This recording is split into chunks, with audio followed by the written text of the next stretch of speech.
पहिले आपण सर्वांनी मिळून सरळ बसूया, पाठीचा कणा ताट करूया, पटकन पाण्याचा एक एक घोट, जर हातात पाणी असेल तर पटकन घेऊन घ्यायचं आहे.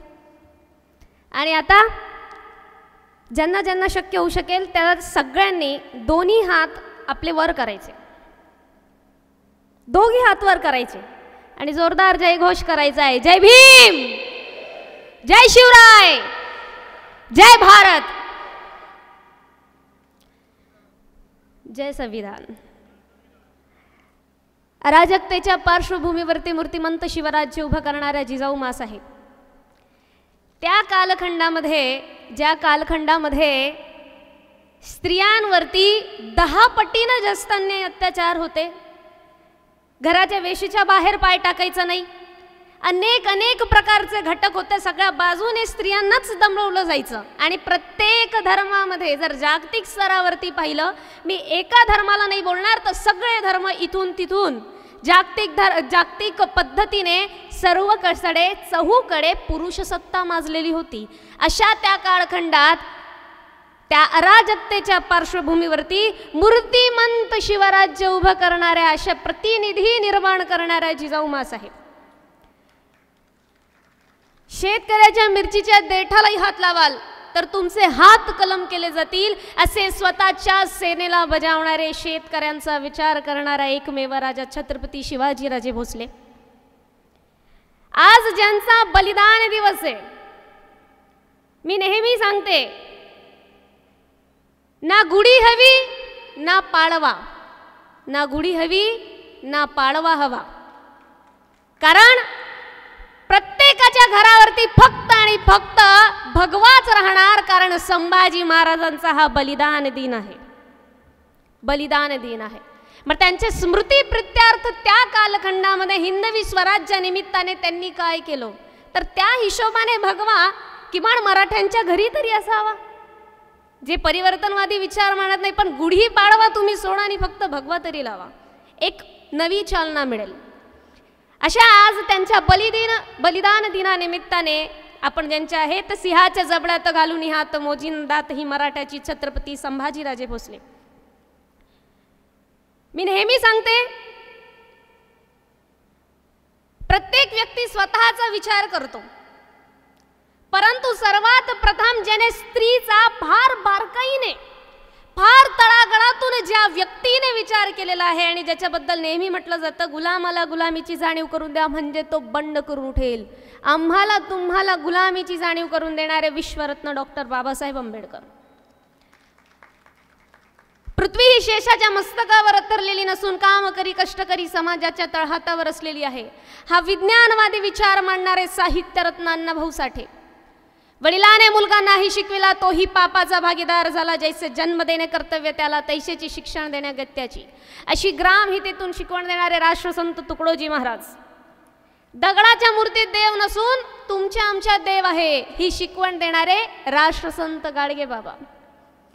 स्त्री शिक्षणाचा लढा पुढे नेत ज्यांनी स्त्री शिक्षणासाठी व आपल्या तुमच्या आमच्यासारख्या शूद्रांच्या लेकरासाठी लढा दिला आणि पुढारला आपल्याला असे असणारे महात्मा ज्योतिबा फुले. आता पुढच्या महामानवाचं नाव घेताना मी नेहमी एक सांगते, या भारत देशाला 2 सावित्री लाभल्या. पहिली ती सावित्री म्हणजे पौराणिक सावित्री, आणि ज्या पौराणिक सावित्रीबाई यमराजाकडून स्वतःच्या पतीचा प्राण मागून आणतात, है ना.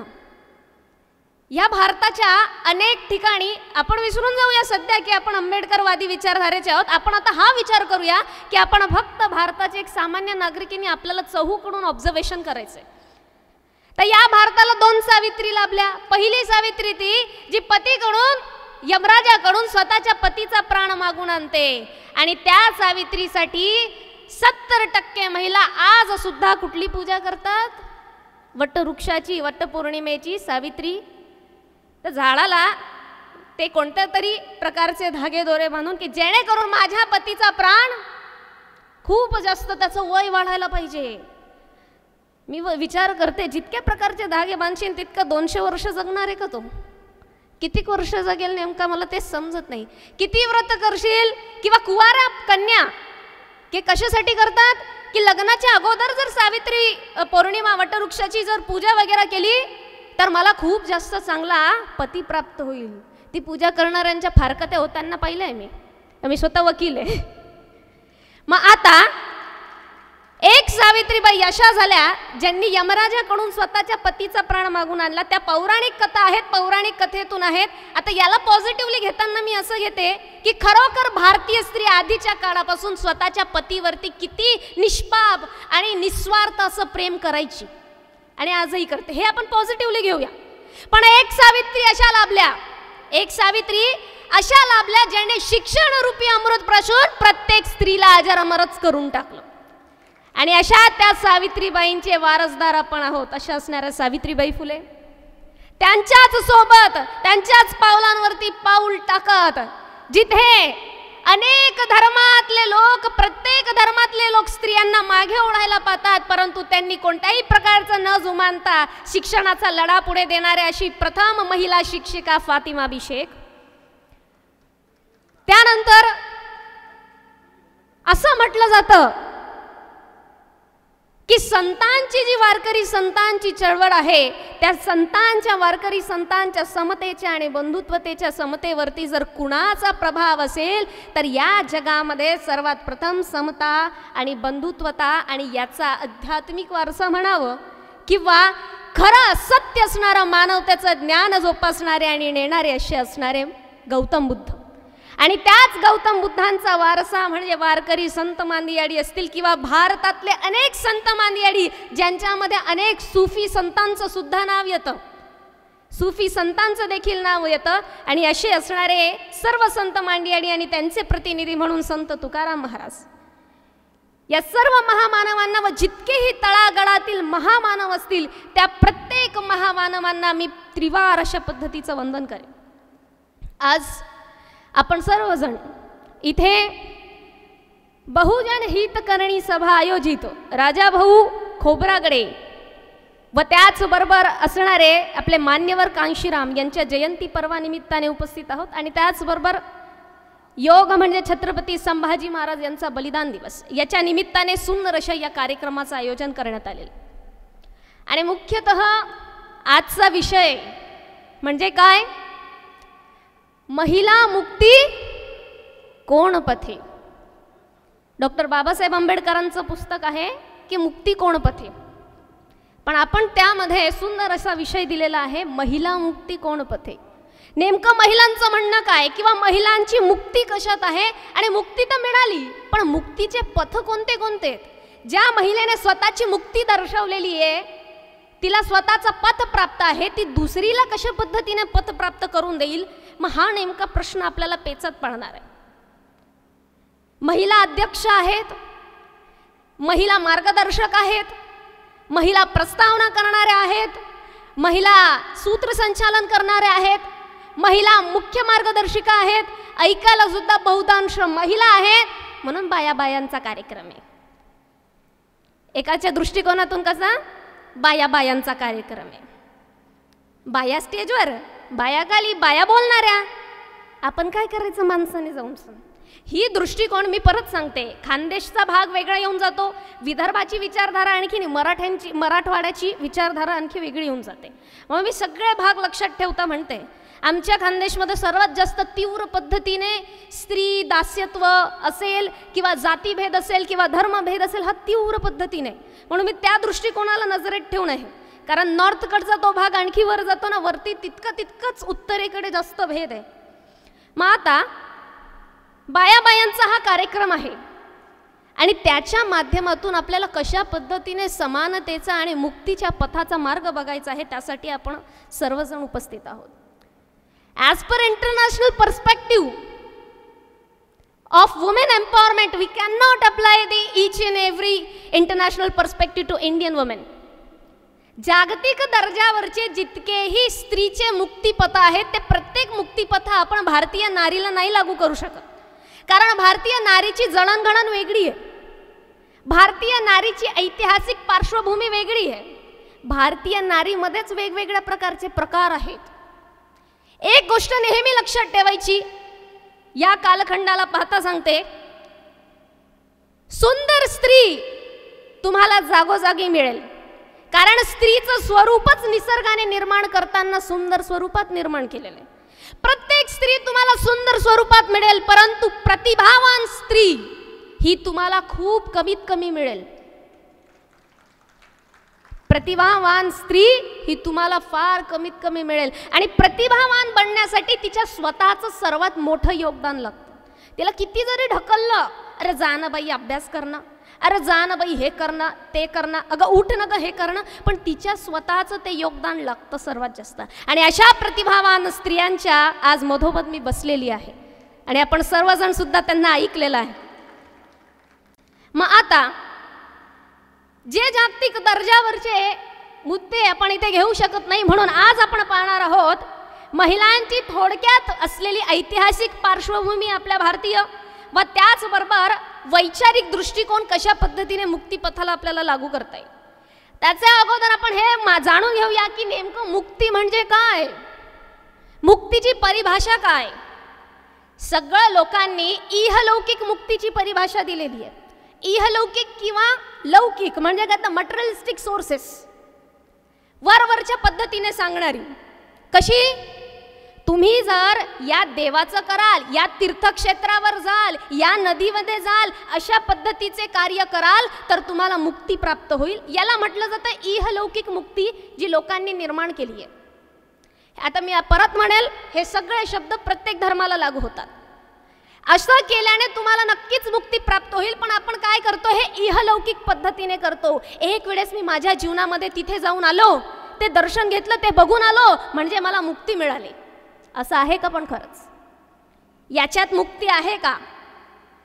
सर्व तळागाळातील संत मंडळी सांगतात, त्यात मुख्यतः तुकोबाराय सांगतात, मुक्ती कशाला म्हटली जाते किंवा मुक्त कुणाला म्हटलं जातं, तर मुक्त कासया म्हणावे, बंधन ते नाही ठावे.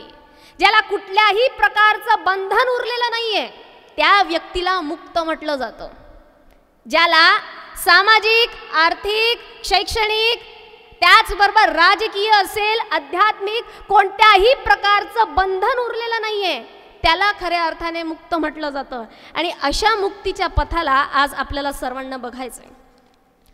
सरळ आणि सोप्या भाषेत, जी व्यक्ती स्वबळावर, स्व इच्छेने, स्वाभिमानी पद्धतीने स्वतःच्या पायावरती उभी राहते ती व्यक्ती मुक्त आहे. किती स वापरले आपण, स्वबळावर, स्व इच्छेने आणि स्वाभिमानी पद्धतीने जी स्वतःच्या पायावर उभी आहे तिला आपण मुक्त म्हणूया आणि अशा मुक्तीच्या पथाकडे हळूहळू वळूया.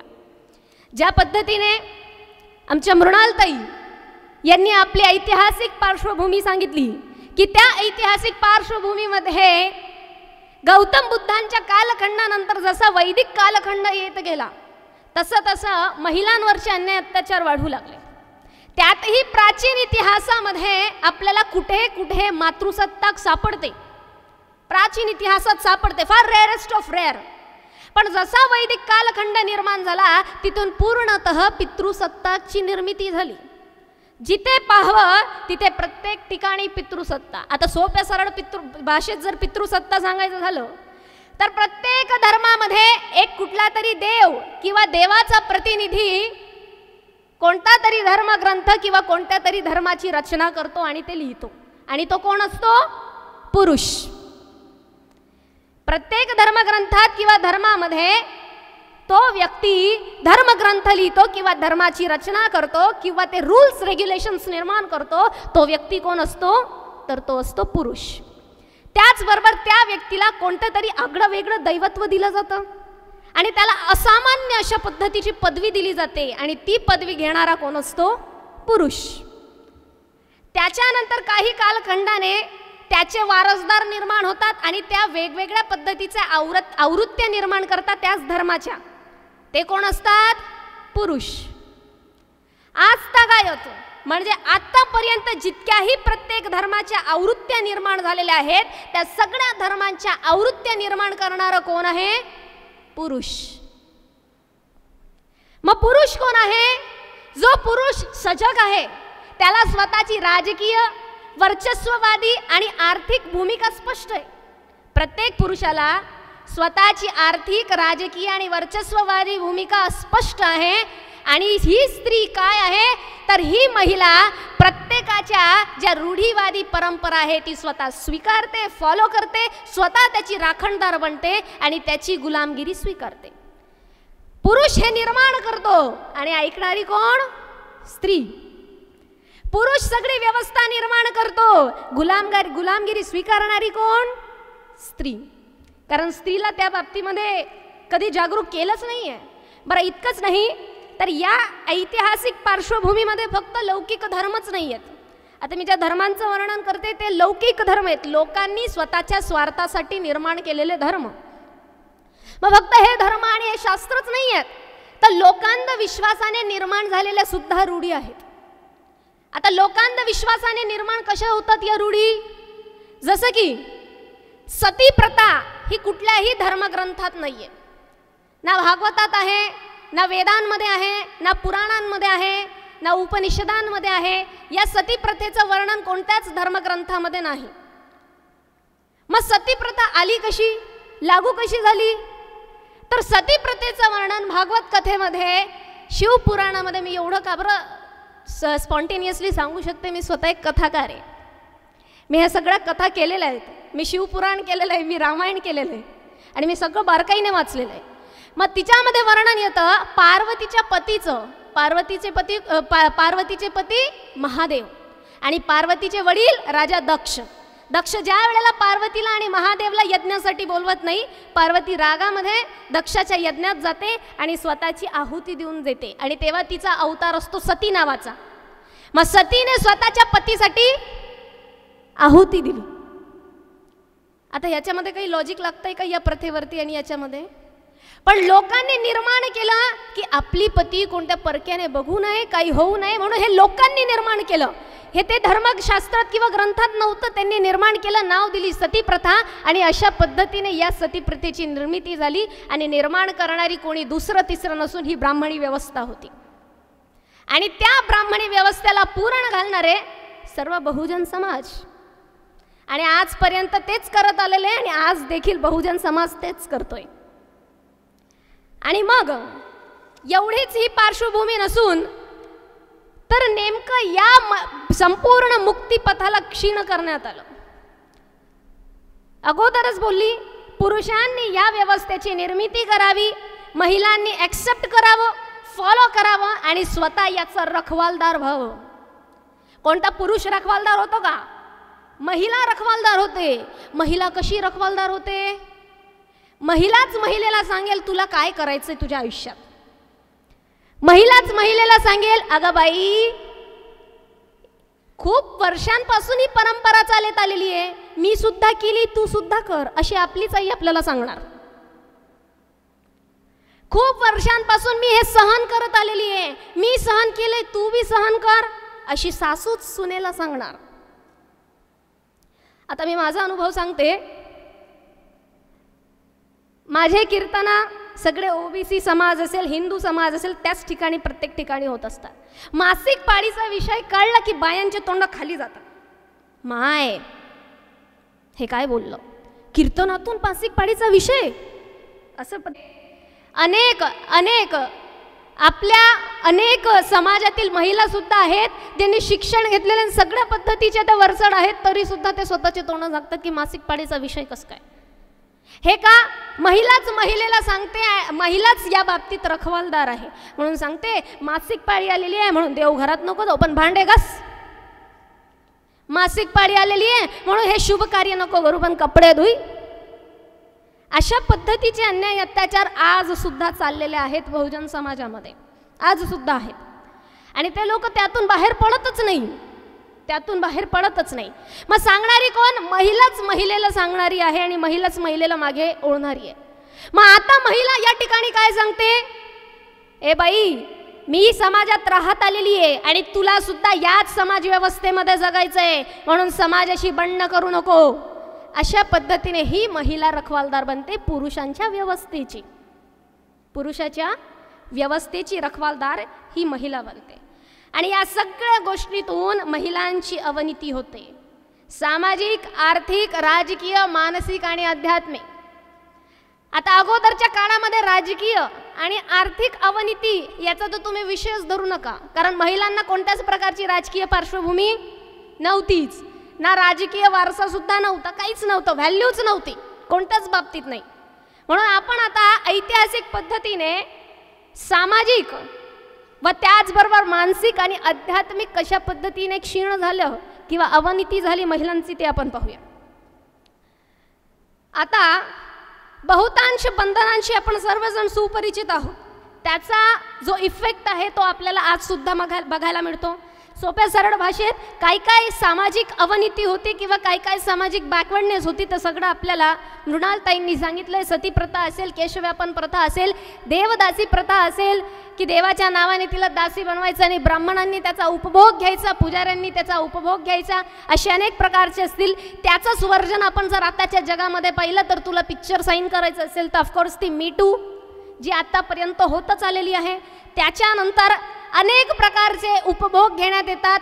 इवन हे राजकारणामध्ये सुद्धा आतापर्यंत होत आलेलं आहे. एखाद्या महिलेला छोट्यासात छोटा जर पद हवं असेल तर तिला एखाद्या राजकीय नेत्यासोबत कोणत्याही प्रकारचे शारीरिक संबंध करता यावे अशा पद्धतीने ते मागणी करतात. हे राजकीय पद्धतीने तर सर्वात जास्त आहे, आपण काय बोलणार. मग अशा पद्धतीने हे होत जातं. या बाबतीत मी नेहमी एक गोष्ट बोलते, स्त्री पुरुष का भेद बना के सबसे तुच्छ स्त्री को है कहते, कलयुग के दुर्योधन बनके स्त्री को ये मर्यादा सिखाते.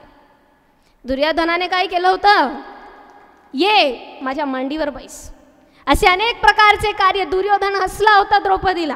हे पौराणिक उदाहरणं देण्यासारखे आहेत, कारण हे उदाहरणं आपण आपल्या बहुजन महिलांना, बहुजन मैत्रिणींना सांगण्यात कामा येतील. आज सुद्धा राजकीय परिस्थितीमध्ये एखादी महिला जर उभी राहिली, समजा तिचं बॅकग्राऊंड वेगळं असलं, ती अगोदर बार डान्सर असली, ती अगोदर हिरोईन असली, तिने अगोदर पिक्चरमध्ये काम केलेलं असलं, तिचं अगोदरचं जीवन व्यवस्थित नसलं तर त्या महिलेला त्याच दृष्टिकोनातून पाहिलं जातं. अरे ही नाचणारी काय राजकारणात आली, ही अशा पद्धतीची विचित्र बाई, हिची जात कोणती आणि ही काय राजकारणात आली, हिचा इतिहास पाहिलाय. आत्ता जर 60% म्हणा किंवा कितीतरी टक्के राजकीय पुरुषांचं चरित्र जर काढायला बसले तर कोणी किती बाया भोगल्या. जर प्रत्येक पुरुषाचं चरित्र जर आपण विचारायला लागले तर कोणता राजकीय नेता किती चरित्रवान आहे हा प्रश्न येतो की नाही येत, हा प्रश्न येतो. पण पुरुषाचं चरित्र किंवा पुरुषाचा बॅकवर्डनेस तेव्हा पाहिला नाही जाणार की त्याची मागची पार्श्वभूमी काय राहिलेली आहे, ते नाही बघितलं जाणार. चरित्र पाहिलं जाईल स्त्रीचं, कारण हे अगोदरपासून चालत आलेलं आहे. रामाला विचारलं नाही जाणार राम एकटा होता की नाही, पण विचारलं जाईल सीतेला तू तर बाहेरून आलेली आहेस, है ना. मला प्रत्येक वेळेला सांगावंसं वाटतं, मी कीर्तनातून सांगते, अरे बाबा महिलांनो जागे व्हा. जो महाराज, जो प्रवचनकार तुमच्या समोर उभा राहून तुमच्या टिंगल टवाळक्या करतोय, बाईमुळे रामायण घडलं, बाईमुळे महाभारत घडलं, त्याच्या हिच्यात बसताच कशाला. थोडा तरी स्वाभिमान असेल तर उठून पटकन चाललं जायचं.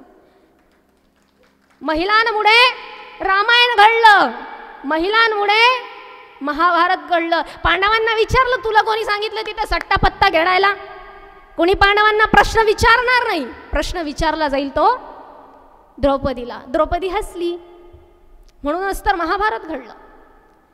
मग आता असेच प्रश्न उठत उठत हे लोक वारंवार स्त्रियांवरती सामाजिक पद्धतीने, राजकीय पद्धतीने आणि अनेक वेगवेगळ्या रूढीवादी पद्धतीने बोट उचलत असत, ज्याच्यामध्ये तिला अशिक्षित होण्याच्याच पद्धतीने सांगितलं जायचं.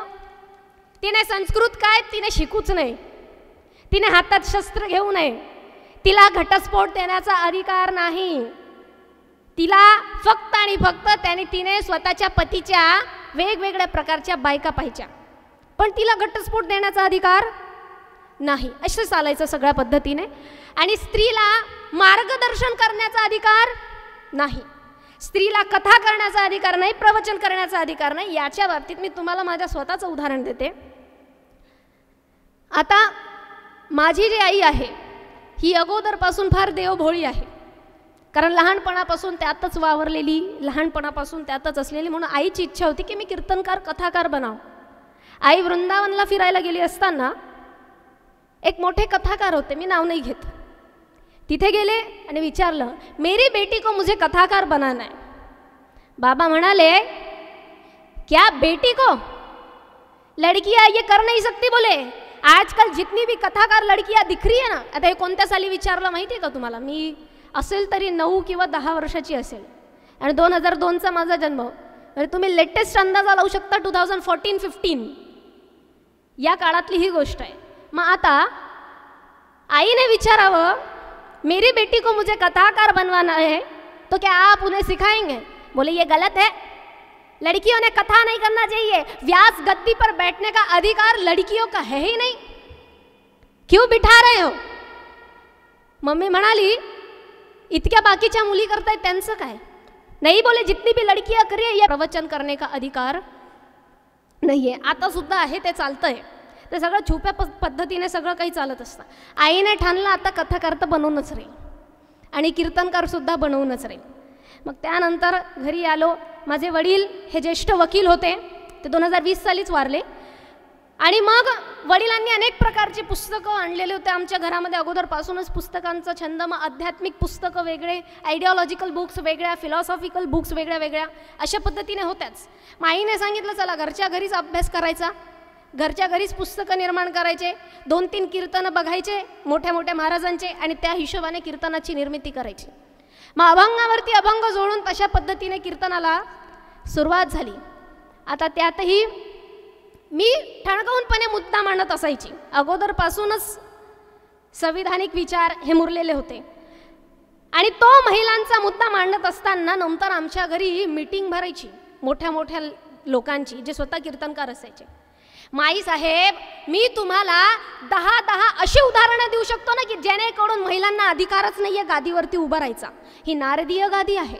या नारदीय गादीवरती इतके उदाहरणं मी तुम्हाला देऊ शकतो ना की महिलांनी इथे उभं राहणंच पाहते. जनाबाईंनी अभंग निर्माण केले, पण त्यांनी कधी कीर्तन केलं का? मुक्ताईंनी अभंग निर्माण केले, पण त्यांनी कधी कीर्तन केलं का? आणि आजकालच्या महिला कशा हो कीर्तन करता आहेत, कशा पद्धतीने कीर्तन करतायत, असं आमच्या घरून ते आम्हालाच सांगायला लागले. म्हणलं चला ठीक आहे, नाही करू शकत ना कीर्तन, नाही करू शकत, पण आम्ही तर करू. मग कीर्तनाची सुरुवात चालूच राहिली आणि त्याच पद्धतीने मग मी सांगायला सुरुवात केली. म्हटलं महाराज, काय कारण तरी काय तुम्ही सांगा. म्हणे सर्वात महत्त्वाचं आणि सर्वात मोठं कारण सांगतो. म्हणे महिलांचे जे 4 दिवस असतात ना, त्या 4 दिवसांमध्ये महिला सर्वात जास्त अपवित्र असतात आणि त्यांना देवकार्य करण्याचा अधिकार नाही. म्हटलं चालेल, त्यांच्यासमोर काहीच नाही बोलली, पण प्रत्येक कीर्तनामध्ये उभे राहून म्हटलं, एक काम करा, ज्या दिवशी तुमची पाळी आलेली असेल त्या दिवशी एखाद्या देवळात जा, देवाला हात लावा, मंदिराला हात लावा. मंदिर आणि हात देव जर तुटला, तो जर फुटला, तर समजा तुम्ही अपवित्र आहे. आणि मंदिर आणि देऊळ जर नाहीच तुटलं तर समजायचं तुम्ही पवित्र आहे. कोणत्याच महिलेकडून अशा पद्धतीने झालंच नाही. आता मी आणि आत्तापर्यंत सुद्धा हे मी करते. मला असं वाटतं की मी मरेस्तोवर मला हे बोलावंच लागणार आहे, कारण अनेक महिलांना अजूनही समजत नाही, समजवलं तरी सुद्धा. काय म्हटलं जातं, मासिक पाळी आली की स्त्री अपवित्र होते. म्हटलं त्यांना सांगा, ज्या मासिक पाळी आली नाही तर जगातला कान्याकोपऱ्यातला एक व्यक्ती या मासिक पाळीच्या रक्तातून जन्माला आलेला आहे. सगळ्या जगालाच अपवित्र म्हण ना बाबा, तू सगळ्या जगाला अपवित्र म्हण. हे अशा पद्धतीने हळूहळू वारपणे या महिलांना समजवण्याचा प्रयत्न आपण करतो. आणि मग काय, अगोदरच्या कालखंडामध्ये असलेल्या या सगळ्या बॅकवर्डनेस वगैरे बाजूला सारून आणि मग पुढे येता येता राजकीय पद्धतीने कशा पद्धतीने स्त्रिया मागासलेल्या होत्या या देखील याच्यामध्ये आपण बघू शकतो. तरी सुद्धा आज देखील एवढं जातं, ती ते खौट खोबरं प्रसाद म्हणून स्वीकारते, ते खाते आणि तेच खौट खोबरं तिच्या रोगाचं कारण बनतं. तेच खौट खोबरं तिच्या रोगाचं कारण बनतं. ती प्रसाद म्हणून स्वीकारते. ती काय म्हणते, अरे नाही नाही नाही नाही, पहले आप, नाही तो हमको लगेगा पाप. नाही हो, तुम्ही पुढे जा, पहिला मान नवऱ्याला. पहिल्या गोष्टी पतीला, प्रत्येक गोष्ट पतीला. अरे देऊ नका असं मी म्हणत नाही, असेल त्या पातळीचा तर द्या ना मान सन्मान. पण जो विनाकारणच गुलामगिरीमध्ये तुम्हाला ठेवतोय काही कारण नसताना, जो तुमचा मान सन्मान करत नाही, जो तुमच्या स्वाभिमानाचा सन्मान करत नाही, त्याला कुठे देवासारखं डोक्यावरती घेणार आहे. मग आता त्यात महत्वाची गोष्ट अशी होऊन जाते, पहले आप नहीं तो हमको लगेगा पाप, अशा पद्धतीने. आणि आणखी एक सुंदर अशी म्हण सांगते, लोक म्हणतात औरतों का दिमाग, हाँ औरतों का दिमाग घुटने में रहता है. कैसे क्या घुटने में रहता है? अंधश्रद्धा और बाबा लोगों की ये बातें सुन सुन के दिमाग में कचरा भरता है, और कचरा भरने की वजह से ये दिमाग घुटने में चला जाता है. आज सुद्धा 70% महिलांबरोबर हेच होतं. मी सांगते त्या बाबाच्या इच्छेत जाऊ नका, हे ऐकू नका, ते ऐकू नका, पण सर्वात जास्त गर्दी तिथेच जाणार. आणि बाबा काय म्हणणार? आता मी बोलली मुक्तीचा स्वर्ग नरकाच्या संकल्पनेला लाथाडता.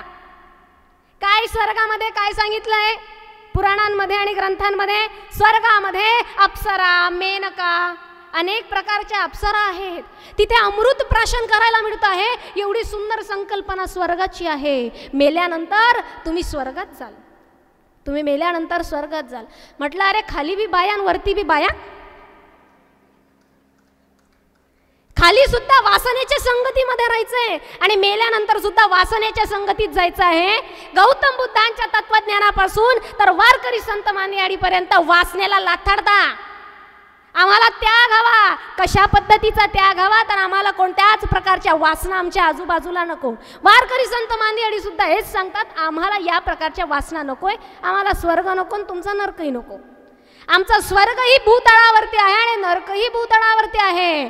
विचारवंताच्या संगतीत राहाल तर तुमचा स्वर्ग इथेच आहे, आणि दारूकुट्ट्याच्या संगतीत राहाल तर तुमचा नरक इथेच आहे. मग आता याच बाबतीत स्त्रियांना समजवायला लागले तर बाबा म्हणतात, कुंभ मेले में जितने भी लोग मृत्यु हुई है उनको तो मोक्ष की प्राप्ति हुई है, उनको तो मुक्ति मिल गई है. फिर मैंने सोचा बाबा अब तो भगवान से डायरेक्ट कनेक्टेड हो, आपको तो सब ज्ञान है, पहले मुक्ति तो आपकी होनी चाहिए थी. आप कैसे क्या पीछे रह गए? आप कैसे क्या पीछे रह गए? पहले आपकी मुक्ति हो जानी चाहिए थी, क्योंकि सब लोगों से बढ़कर भक्तिवान तो आप है. जो पुण्यवान है उसकी मुक्ती होती है. अशा प्रकारचे काहीही स्टेटमेंट करणाऱ्या लोकांना लोक डोक्यावरती घेतात आणि नाव काय देतात? अरे नाही नाही, आपल्या धर्माचा माणूस आहे, आपल्या धर्माचा माणूस आहे, त्याच्या विरोधात जाऊ नका देऊ. छत्रपती शिवाजी महाराज असे होते, सखुजी गायकवाड नावाचा त्यांचा हा एक शिपाई होता, सेनापती होता. त्याला एक किल्ला काबीज करण्यासाठी पाठवलं होतं आणि त्या किल्ल्याची रखवालदार एक सावित्री देसाई म्हणून एक स्त्री होती. आणि तो किल्ला काबीज करत असताना त्याने बरोबर तो किल्ला जिंकला आणि किल्ला जिंकण्याच्या उन्मादामध्ये त्याने त्या सावित्रीचा बलात्कार केला. शिवाजी महाराजांना ही घटना कळली की आपल्या सेनापतीने एका दुश्मन असलेल्या स्त्रीचा बलात्कार केला. आता शिवाजी महाराजांनी पाहिलं का हा माझ्या जातचा आहे, हा माझ्या धर्माचा आहे, हा तर माझ्या हिंदवी स्वराज्यातला आहे, तर याची थोडीशी चूक माफ करून देऊ. हे नाही पाहिलं. पहिले म्हणाले की त्याच्या मुसक्या बांधून त्याला समोर आला आणि गरम तपत्या आसाऱ्या त्याच्या डोळ्यामध्ये घातल्या आणि आजीवन त्याला कारावासामध्ये घालण्याचा आदेश छत्रपती शिवरायांनी दिला. हे इतिहासातलं उदाहरण आहे. आता ऐसे है, जो हमारे पक्ष में आएगा उसके सारे गुनाह माफ हो जाएंगे. तुम्ही या, अरे किती मोठा पाप करा, किती मोठ्या चुका करा, एक वेळेस या तर खरी आमच्या पक्षात, तुम्हाला सगळं काही माफ आहे, सगळं काही माफ. हे अशा पद्धतीचं राजकारण. आणि मग नंतर तेच लोक ज्या वेळेला शिवरायांच्या पुतळ्यासमोर जातात आणि हात जोडतात त्यावेळेला माणसाचं डोकं किती तडतड करत असेल. ही विचार करण्यासारखी गोष्ट आहे.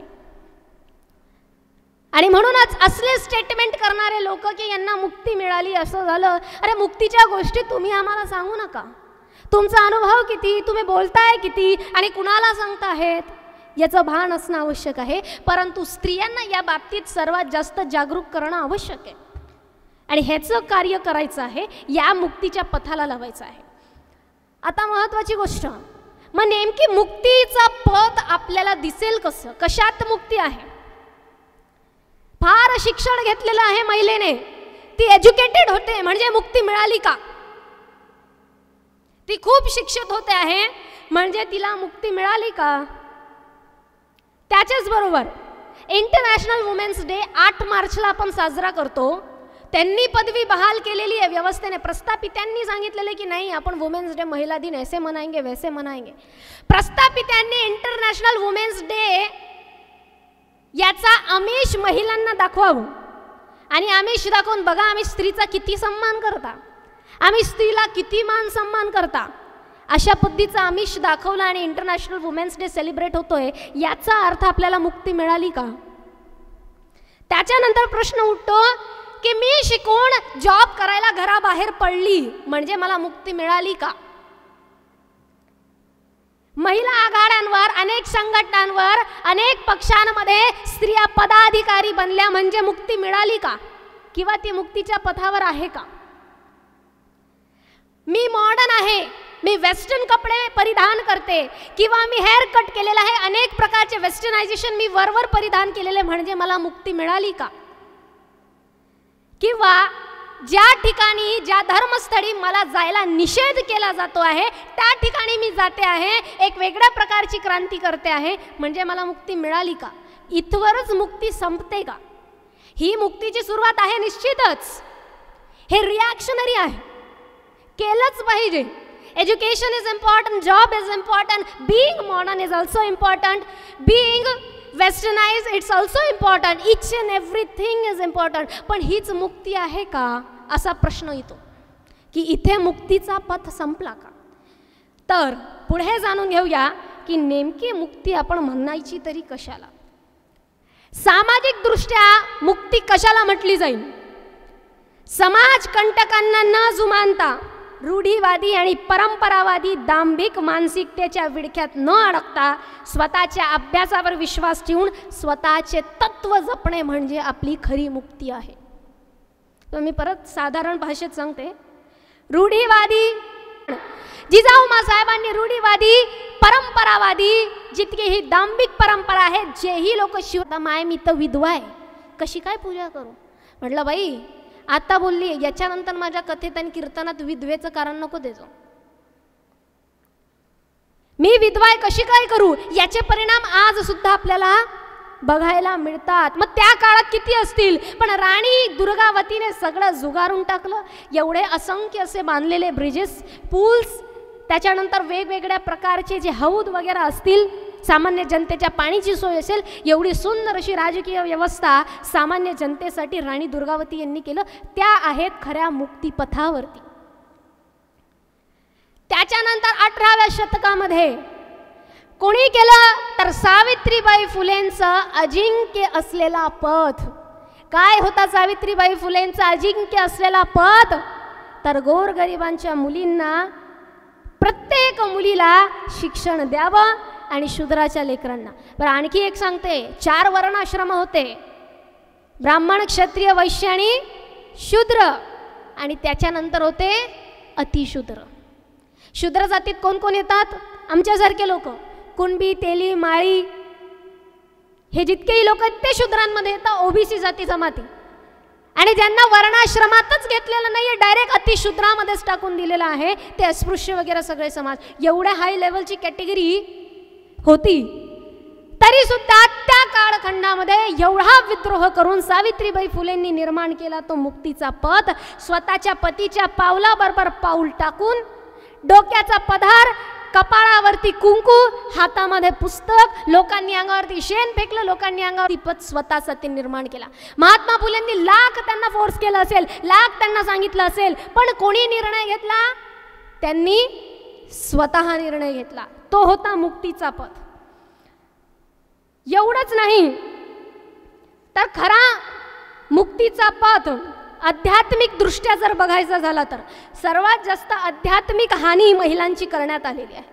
महिलांना अनेक प्रकारचे ताणे तोडगे वरच्यावरती सांगितले जातात आणि बहुजनांच्या महिला त्याच विडख्यात अडकून जातात. शनिवार के दिन ऐसा ऐसा कीजिए, मंगलवार के दिन ऐसा ऐसा कीजिए, ऐसे करोगे तो आपको वैसे मिलेगा और वैसे करोगे तो आपको वो मिलेगा. आणि या जाळमध्ये बहुजनांच्या आणि मोस्ट ऑफ द हिंदूंच्या महिला ज्या आहेत त्या याच विळख्यामध्ये अडकून जातात. याने आध्यात्मिक वृद्धी होतच नाही. प्रत्येकाने प्रत्येक महिलेला आध्यात्मिक वृद्धीसाठी रोखलेलं आहे, अध्यात्मापर्यंत पोहोचूच दिलेला नाहीये. मला स्वतःला प्रश्न मिळायचा, एवढे संत झालेत ते सगळे पुरुषच, महिला संत नाहीत का? जेव्हा अभ्यास नव्हता तेव्हा. त्याच्यानंतर प्रश्न पडायचा की बुद्ध सुद्धा पुरुषच झाले, एक स्त्री कशी काय बुद्ध होऊ शकली नाही? पण ज्या वेळेला गौतम बुद्धांचं चरित्र वाचलं त्यावेळेला समजलं सर्वात पहिला धम्म, सर्वात पहिला असं तत्वज्ञान जे स्त्रियांना खुल्या हृदयाने आध्यात्मिक प्रगतीकडे नेतं. कारण बाकीच्यांना माहीत होतं स्त्री जर अध्यात्माच्या नांदी लागली, पुरुषांपेक्षा लवकर वैराग्यवान धारण करणारी स्त्री आहे. पुरुषांपेक्षा लवकर वैरागी होणारी आणि वैराग्यवान धारण करणारी स्त्री आहे. स्त्री जर वैराग्यवान झाली तर खायला कसं काय मिळेल? स्त्री जर वैराग्यवान झाली तर समाज व्यवस्थेचं काय होईल? म्हणून नेहमी लक्षात ठेवायचं, जितकेही आता अभ्यास आणि रिसर्च झालेले, पुरुषाकडे किती पैसा असू द्या, किती प्रॉपर्टी असू द्या, पुरुष असं कधीच म्हणणार नाही की मला महिलेची आवश्यकता नाही. पुरुष म्हणेल माझ्याकडे काही असू द्या पण मला महिला हवीच. पण स्त्री अशी आहे ती म्हणेल माझ्याकडे काही असो किंवा नसो, पुरुष नसला आणि कोणी नसलं तरी मला कोणाची गरज नाही. कारण मी अगोदरच बोलते की स्त्री ही लवकर वैराग्यवान होते आणि समाजाला हे माहिती आहे चांगल्या पद्धतीने. म्हणून समाजाने स्त्रीची आध्यात्मिक वृत्ती होऊ नाही दिली.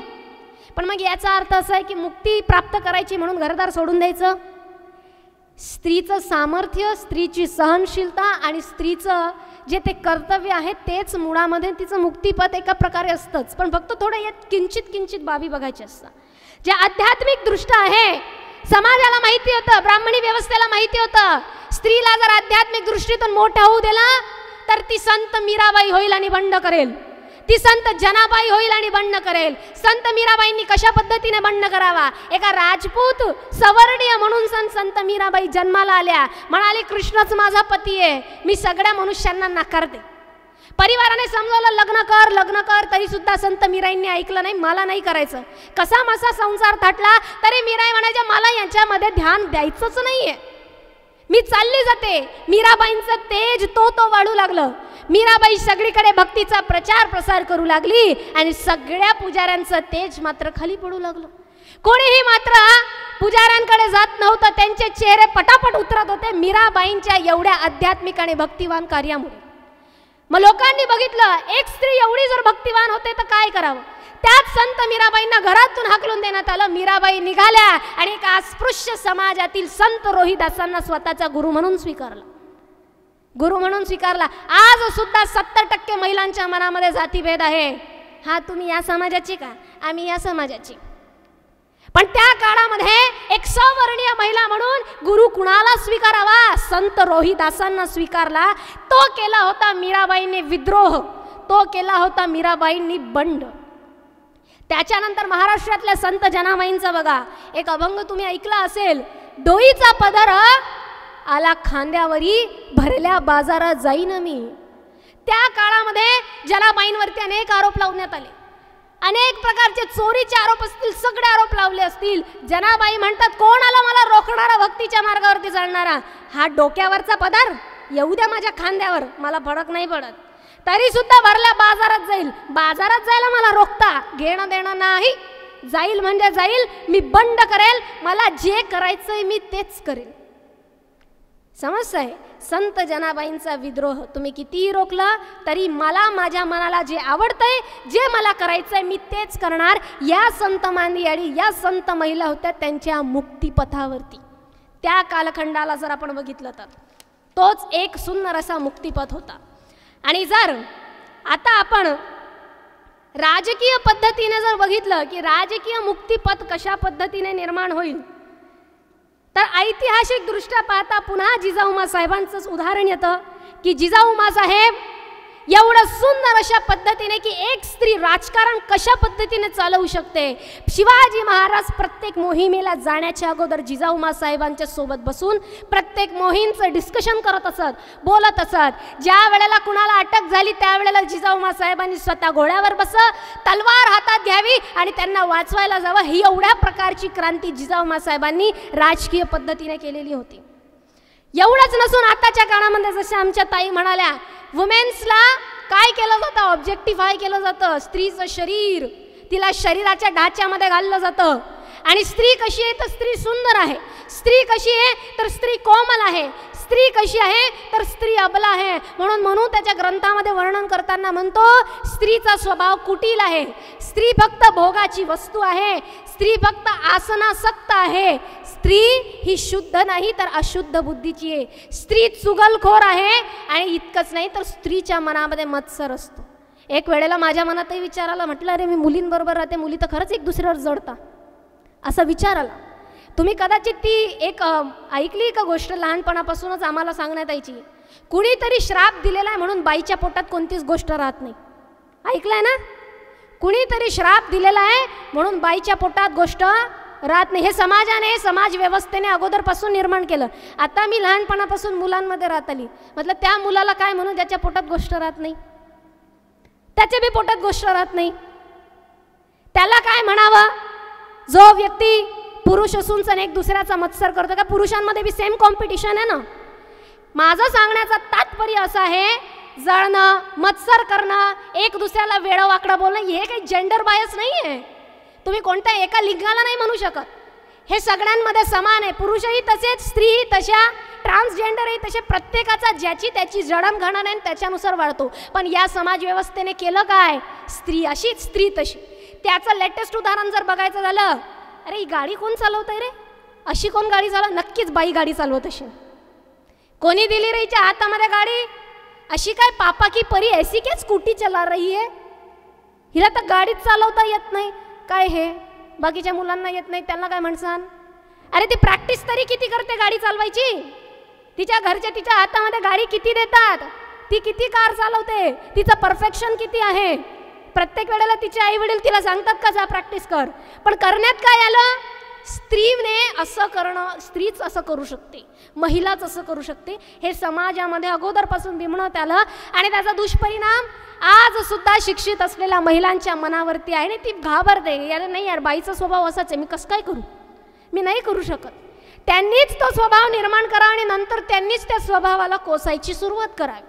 हाँ, तो महिला तो ऐसी ही है, स्त्री तो ऐसी ही है.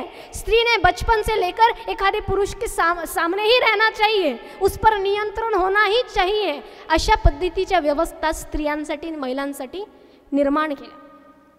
आता राजकीय बाबतीमध्ये महिलांचं मुक्तिपथ जर कोणी निर्माण केलं असेल तर सर्वात सुंदर आणि सोपं उदाहरण मी सरळ आणि लवकर सांगू शकते, तर मी नेहमी सांगते डॉक्टर बाबासाहेब आंबेडकर. त्यांनी महिलांचा मुक्तिपथ अशा पद्धतीने निर्माण केला, तिची जरी इच्छा नसली की मला नकोय मुक्ती, तरी तिला जबरदस्ती मुक्तीच्या पथावर चालावंच लागणार.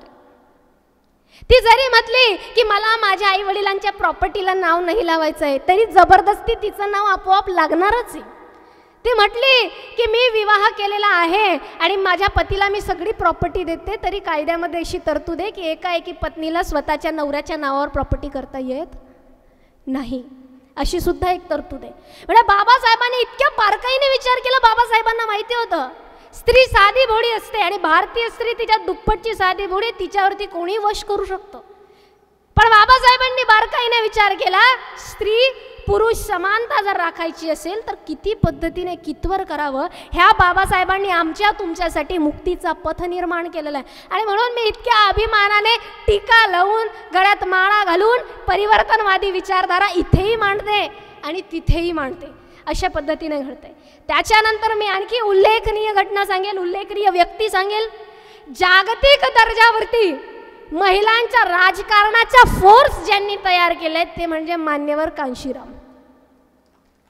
जागतिक स्तरावरती कोणी विचार केला नव्हता, त्यातही बहुजन महिला, ज्या तळागाळातल्या महिला आहेत, ज्या महिलांना स्वतःच्या पतीचं नाव घ्यायला लाज वाटते, जे नेहमी घुंगटच्या आड राहतात, अशा महिलांना, ज्या कधीही पुढारलेल्या नाहीत, ज्यांच्यामध्ये इतकाही कॉन्फिडन्स नाही, त्या महिलांना त्यांचं व्हॉलंटिअरशिप निर्माण केलं, त्यांना राजकारणामध्ये उभं केलं. अशा मान्यवर कांशीरामने तयार केलं, त्यांनी तयार केलं मुक्तीचा पथ महिलांसाठी. असे अनेक महामानव होऊन गेलेले ज्यांनी मुक्तीचा पथ निर्माण केला.